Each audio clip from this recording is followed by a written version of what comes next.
तो अगर आपको सिर्फ नीट एग्जाम क्वालिफाई करना है या फिर 250 350 मार्क्स लेके आना है, क्योंकि आपको एमबीबीएस अब्रॉड से करना है या फिर इंडिया में ही अदर कोर्सेज में एडमिशन लेना है, तो ये बिल्कुल पॉसिबल है, इजीली कर सकते हो। जितने भी डेज हैं उन डेज में प्रिपरेशन करके बस जो मैंने इस वीडियो में बताया ना उसको स्टेप बाय स्टेप फॉलो करो और मेहनत करो। तो चलो वीडियो को शुरू करते हैं। सबसे पहले ना मैं आपको अप्रोच की बात करता हूँ। देखो, आपको अगर क्वालिफाई करना है सिर्फ, तो क्वालिफाई करने के लिए आपको जो 150 मार्क्स की रिक्वायर्ड है, जिसके लिए आप 15 चैप्टर करोगे ना अच्छे से, आराम से हो जाएगा। कौन चैप्टर्स करना है आगे बताऊंगा। अगर आपको 250 मार्क्स लेके आना है तो आपको जो 20 से 22 चैप्टर करना है। अगर आपको 350 मार्क्स लेके आना है तो आपको सिर्फ 30 चैप्टर्स ही करना है, बट अच्छे से करना है। तो यहाँ पे मैं आपको स्टेप बाय स्टेप समझाता हूँ। तो अगर आप सिर्फ क्वालिफाई करना चाहते हो, 15 चैप्टर में से आप बायो के 12 चैप्टर करोगे और केमिस्ट्री के 2 to 3 चैप्टर्स कर सकते हो। फिजिक्स नहीं भी करोगे तो चल जाएगा, या फिर 1 से 2 चैप्टर चाहो तो कर सकते हो। आपको जो केमिस्ट्री या फिर फिजिक्स में थोड़ा थोड़ा करके मार्क्स ही लाना है, ज्यादा आपका टारगेट रहेगा बायोलॉजी पे। तो इन सारे चैप्टर्स को आप क्वालिफाई करने के लिए पढ़ सकते हो। अगर आपका टारगेट है 250 मार्क्स लाने का, तो उसके लिए आपको 22 चैप्टर्स किसी भी हाल में कंप्लीट करना है।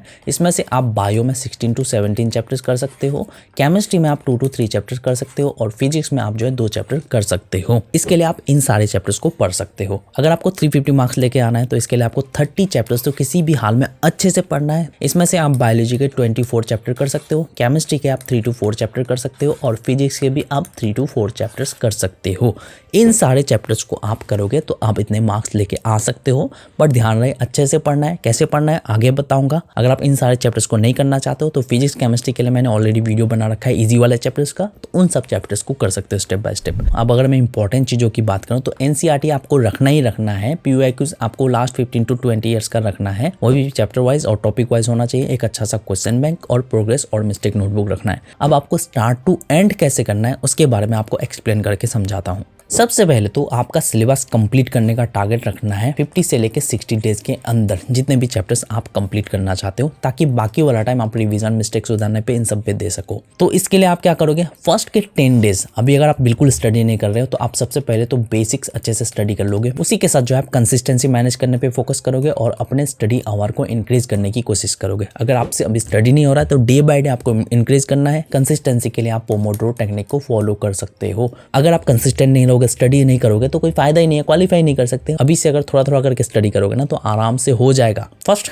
10 डेज के बाद आपको जो डेली और वीकली टारगेट सेट करके स्टडी करना है। इसके लिए आपको वीकली बेसिस पे 2 to 3 चैप्टर्स तो किसी भी हाल में कंप्लीट करने हैं, क्योंकि आपको ज्यादा चैप्टर्स नहीं करने हैं, कम चैप्टर्स करना है। तो उसके अकॉर्डिंग आप वीकली टारगेट सेट करोगे, और डेली टारगेट आपको अच्छे से सेट करना जरूरी है। डेली टारगेट को इंक्रीज भी करना है, यानी कि आज का टारगेट अगर कंप्लीट कर लिए तो कल का टारगेट इंक्रीज कर दोगे।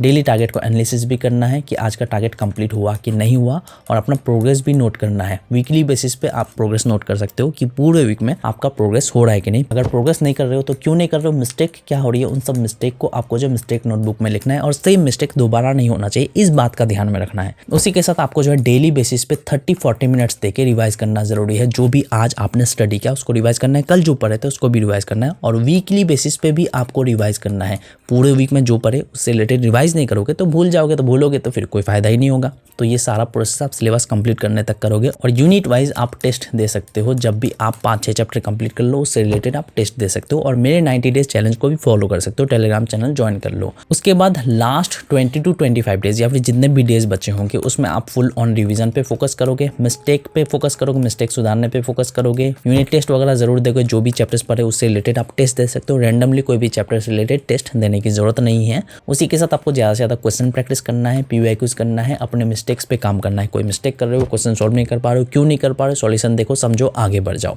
अब मैं बात करता हूं आपको स्टडी कैसे करना है। देखो, स्टडी के लिए आप नॉर्मली लेक्चर देखोगे, लॉन्ग लेक्चर देख के आप समझोगे, साथ ही साथ ना आप नोट्स का जुगाड़ कहीं से कर लो। उन नोट्स को सामने रख के आप लेक्चर देखोगे, समझोगे, हर एक लाइन को समझने की कोशिश करोगे। नोट्स बनाने की जरूरत नहीं पड़ेगी। नोट्स में अगर कोई लाइन आपको समझ नहीं आ रहा है तो उसको जो है आप अपने अकॉर्डिंग एक्सप्लेन करके लिख सकते हो। जैसे आप लेक्चर और नोट्स देख लेते हो, उसके बाद जो है आप कुछ सॉल्व्ड एग्जांपल्स देखोगे, क्वेश्चंस देखोगे, फिर आप एनसीईआरटी रीडिंग मारोगे। हर एक चैप्टर के लिए एनसीईआरटी आपको एटलीस्ट 2 to 3 टाइम्स रीडिंग मारना जरूरी है। इसके बाद जो आप क्वेश्चन प्रैक्टिस करोगे, एक बार रीडिंग मार के क्वेश्चन प्रैक्टिस करोगे। क्वेश्चन प्रैक्टिस के साथ साथ आप पीवाईक्यूज भी करोगे। पीवाईक्यूज काफी ज्यादा इंपॉर्टेंट है आपके इतने मार्क्स लाने के लिए। अगर क्वेश्चन सॉल्व नहीं कर पा रहे हो तो क्यों नहीं कर पा रहे हो वो देखना है, उस क्वेश्चन का सॉल्यूशन देखना है, समझना है कि किस तरह से क्वेश्चन का आंसर हो पाया है, आपसे गलती कहाँ हुई, और उसी के साथ ना उस क्वेश्चन से रिलेटेड टॉपिक को दोबारा से रिवाइज करना है। उसके बाद आप दोबारा रिवाइज करोगे, जो कि आप फिर से एनसीईआरटी पढ़ सकते हो, उसी के साथ जो है आप नोट्स के थ्रू भी पढ़ सकते हो। तो कुछ इस तरह से ना आपको पढ़ना है अगर आपको नीट एग्जाम क्वालिफाई करना है या फिर इतने मार्क्स लेके आना है। अगर ऐसे नहीं पढ़ोगे कोई फायदा नहीं है, नीट क्वालिफाई नहीं कर सकते या फिर इतने मार्क्स नहीं ला सकते। अगर सोच रहे हो कि टाइम है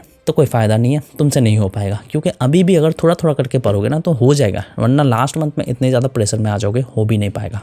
तो बस मुझे आपको यही बताने थे। अगर आपको इससे ज़्यादा मार्क्स पाना है उसके लिए मैंने बहुत सारे वीडियोस बना रखा है, लिंक आपको डिस्क्रिप्शन में मिल जाएगा प्लेलिस्ट का। तो बस मिलते हैं नेक्स्ट वीडियो के साथ। Thank you.